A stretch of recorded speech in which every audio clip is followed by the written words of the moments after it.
What's the difference between ayahuasca and DMT as people are smoking this DMT? Sure. Ayahuasca it's a plant mixture of two different plants. DMT, the psychoactive element of it, is actually the second or the add-on later, which comes from typically trachuna in the Amazon. But the ayahuasca vine itself is really where a lot of the power in the medicine is, because it's the MOAI that allows your body not to break it down, but it is also kind of the meat or the sacred part of what ayahuasca is, and it's comes by the name, the vine of ayahuasca. So it's not orally active, DMT by itself. You have to have this MOAI that's going to allow your body not to break down the DMT and give you that experience. The smokable version is very quick, and that is just kind of really just rushing your body with it. But there is no MOAI. It's really quick. You're back. It's a lot more, if I was going to simplify it, kind of a mechanical space as opposed to the ayahuasca space, which is a lot more earthy, and you can work with it a little bit more. There's more time for a narrative. You can feel it out and kind of move within it, where the DMT experience is just like bam, bam, bam, bam, bam. You come back and you kind of question yourself, like, what the hell just happened? Yeah. So, And so for someone seeking some type of healing, like emotional healing, mhm. would you recommend the ayahuasca or the DMT, or it doesn't really matter as long as you just get to that state?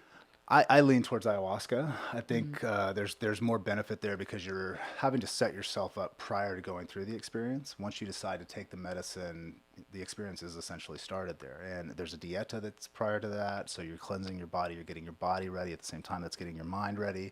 And then there's time afterwards. The reintegration part, I think, is really the key. You can have these big mind-blowing experiences, but if there's not a way for you to come back and have a way to integrate that into your life with a story, but also just your day to day. What have you learned from the medicine, and what are you bringing back? Is it how you're eating? Is it how you're treating people? How does that fit into your mythology? But it's gives you, I think, a little bit more to work with, and can be a little bit longer lasting experience than just the DMT.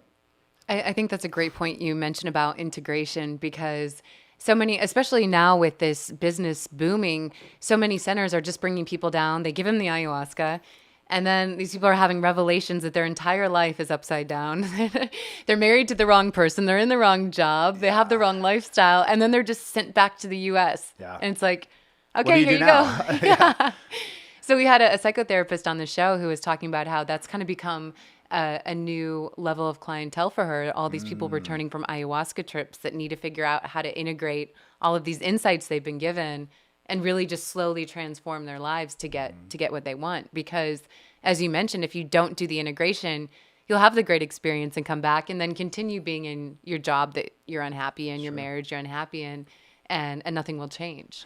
This isn't the magic bullet. I think a lot of people are kind of going, not a lot, but there's a good number that are expecting to just take ayahuasca or psychedelics in general one time, and that's going to be the be all end all. I'm healed and life is better, and it's not the case. This is something that you continually work with, and it's an evolving self. It's an evolving experience. It's an evolving nature of just life. So the integration's important, and knowing that it's not the be all end all.